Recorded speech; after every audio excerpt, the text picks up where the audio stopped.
નમસ્કાર, જય હિન્દ, જય કિસાન દોસ્તો, હું બ્રિજરાજ સોલંકી.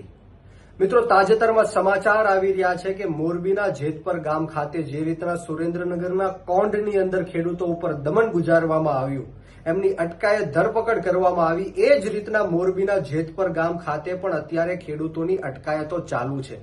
અમારા આમ આદમી પાર્ટીના નેતા પંકજભાઈ રાણસરિયાની પણ પોલીસે અટકાયત કરી છે. આ જે વીજ કંપનીઓ છે, ખાનગી કંપનીઓ છે, એ ભાડાની પોલીસ મોકલીને આ જ ખેડૂતોના ખેતરમાં જઈને ગેરકાયદેસર રીતના વળતર આપ્યા વગર થાંભલાઓ નાખવાનું કામ કરે છે. અને જ્યારે ખેડૂતો એમની માંગ સાથે પહોંચ્યા હતા, એમની વાત સાથે પહોંચ્યા હતા અને અમારા આમ આદમી પાર્ટીના નેતાઓ પણ પહોંચ્યા હતા, ત્યારે આ જ ગુલામ અને ભાડાની પોલીસે એમની અટકાયત કરી, એમની ઉપર દમન ગુજારવામાં આવ્યું, એમના ટીંગાટોળી કરીને એમને જેલમાં નાખવામાં આવ્યા. મિત્રો, ક્યાં સુધી આ અન્યાય અને અત્યાચાર આપણે સહન કરશું? ગુજરાતની અંદર 54 લાખ ખેડૂતો છે. આપણે સૌએ એક સાથે આવીને આમનો મુકાબલો કરવો પડશે. આપણે સૌએ સાથે મળીને આ જે વીજ કંપનીઓ છે એનો વિરોધ કરવો પડશે, રોડ રસ્તા ઉપર આવવું પડશે, આંદોલન કરવું પડશે.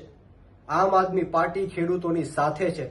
હું સરકારને કહેવા માંગીશ કે તાત્કાલિક ધોરણે આ નિર્દોષ ખેડૂતોને છોડવામાં આવે, આ મહિલાઓને છોડવામાં આવે. અમારા આમ આદમી પાર્ટીના નેતા પંકજભાઈ રાણસરિયાની જે અટકાયત કરી છે એમને છોડવામાં આવે, નહીંતર આવનારા દિવસોમાં આમ આદમી પાર્ટી ગાંધી ચિંધ્યા માર્ગ ઉપર અને જરૂર પડે તો શહીદ આઝમ સરદાર ભગતસિંહના માર્ગ ઉપર પણ અમારી આંદોલન કરવાની તૈયારી છે. ક્યાં સુધી તમે ખેડૂતો સાથે અન્યાય અને અત્યાચાર કરશો? આ જે વીજ કંપનીઓ છે, ખાનગી કંપનીઓ છે, આખા દેશમાં વીજળીઓ વેચીને કરોડો અબજો રૂપિયા કમાવાનું પ્લાનિંગ કરીને બેઠી છે અને એની સામે ખેડૂતોને વળતર આપવા માંગતી નથી. ત્યારે આપણે સૌએ એક થવું પડશે, જાગૃત થવું પડશે. આ લોકોનો એક સાથે મળીને વિરોધ કરવો પડશે, રોડ રસ્તા ઉપર આવવું પડશે, આંદોલન કરવું પડશે. જે કાંઈ પણ કરવું પડે એમાં આમ આદમી પાર્ટી તમારી સાથે છે. તમારે કોઈ મૂંઝાવાનું નથી. અમે સૌ તમારી સાથે છીએ અને આવનારા દિવસોમાં આપણે સૌ સાથે મળીને આ ભ્રષ્ટાચારી ભારતીય જનતા પાર્ટીની સરકારને, એમના ભ્રષ્ટ નેતાઓને ઉઘાડા પાડીશું અને એમની સામે આંદોલન પણ માંડીશું. મિત્રો, જય જવાન, જય કિસાન, ભારત માતા કી જય.